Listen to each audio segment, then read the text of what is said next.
This is for educational use only. Our group is allowing our instructor, Mr. Roldan Ardinis, to use this as an educational material. And we are the Group 2, and this is 6 core claims of globalization. I am Cadet Buñales, and who is Manfred B. Steger? Manfred B. Steger is Professor of Political Science at the University of Hawaii Moana and Professor of Global Studies at the Royal Melbourne Institute of Technology, RMIT University. He is also the research leader of Globalization and Culture program in RMIT Global Cities Research Institute. He served as an academic consultant and globalization for the U.S. Department and as an advisor to the PBS TV series Heaven on Earth, The Rise and Fall of Socialism. He is the author or editor of the 21 books Globalization and the History of Political Ideas.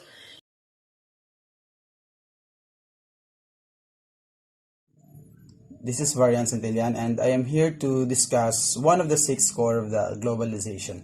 So, globalization is about the liberation and global integration of markets. The triumph of markets over governments remains at the center of the globalization. Markets are driving factor behind the global order. And as an effect, globalization power is overly controlled. Example is taxation, crime prevention, anti-competition policies, and social services, and etc. Globalization refers to the opening of the national markets and integration of production and increased operation of MNCs, or the multinational corporation. It simply means that nation states are not able to influence exports and imports of goods and capital, and trade liberalization is seen as a crucial policy towards the globalization. I am Cadet Mabala James Bryan. So my topic is globalization inevitable and irreversible. A lot of the state leader push for neoliberal policies and proclaim that globalize is happening and no one can stop it. So we live in a society where technology areas and help to improve and make work easier. It opens the interconnectedness and interdependencies such as importing and exporting products around the globe. Now, it is much easier to pass information and send message through social media. It is completely unavoidable. So for example, like market will help us reach the end point. So due to the growing demand and all aspect of the globalized market of developed and developing countries, economic globalization is a reversible process due to the growing demand in every facet globalized market from both developed and developing nations. So the economic policies of various nations have supposed the impetus for their own economies to move forward this debunking theory of economic globalization. I am the cadet Kabasag Chenpal, and number 3 is nobody is in charge of globalization. Globalization brings economic growth.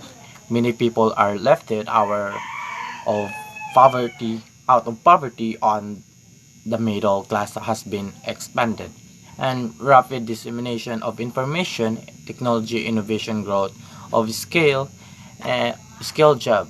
And the example of nobody is in charge of globalization is globalists are not dictating their own agenda to the people.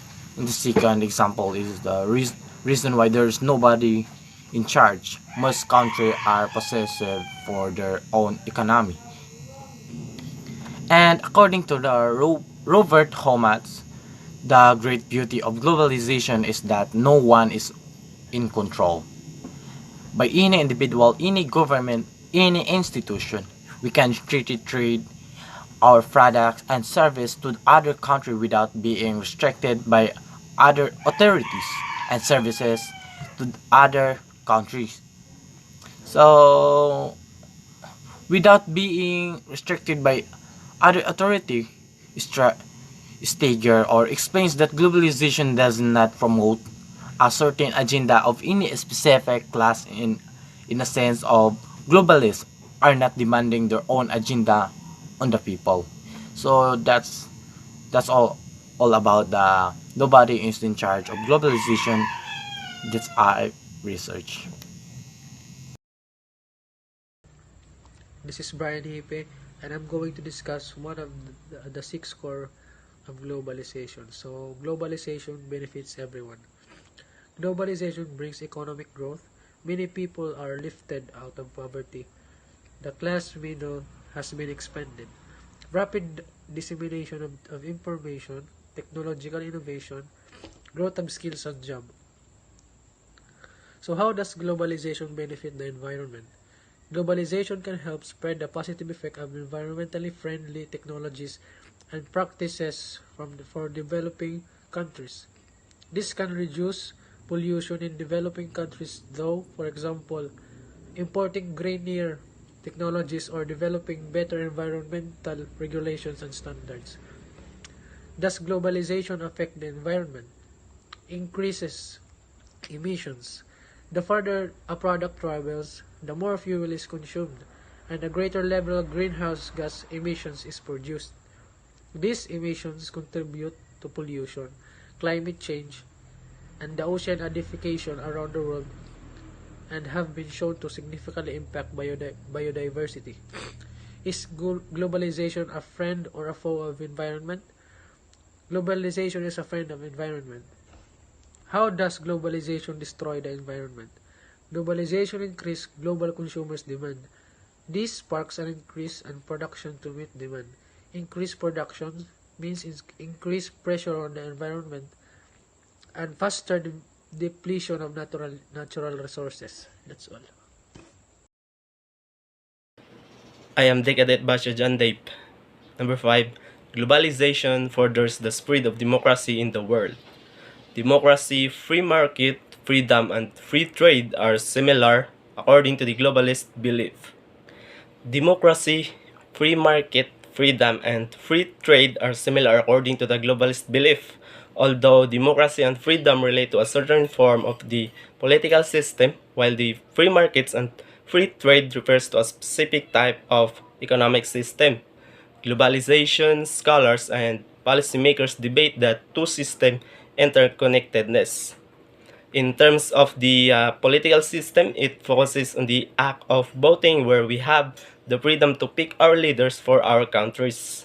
In terms of the economic system, it focuses on free trading where the government, tariffs, quotas, subsidies, and restrictions do not prevent goods and services from being bought and sold across international borders.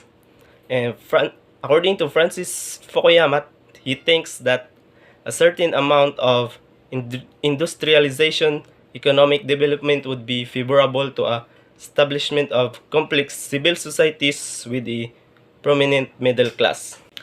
As for the example, act of voting, we have the freedom to pick our leaders for our country, and second, the human rights, a basic right that everyone needs to respect and follow our fellow men. Globalization requires war and terror, terrorism-style global free trade, and economic growth. One of the examples of these is the 9/11 attack, which blends the concept of economic globalization with the proper foreign policy of the United States. Straightforwardly aggressive and nationalistic, the U.S. aggressive martial military strategy, as a result, is a response to different globalization's achievements. There are still ongoing raised questions why the terrorism has become a global phenomenon As a result of advancement, technology develops communication and accessibility transportation. The greatest method to reduce terrorism is to employ international law with a proper organization in order to build international collaboration.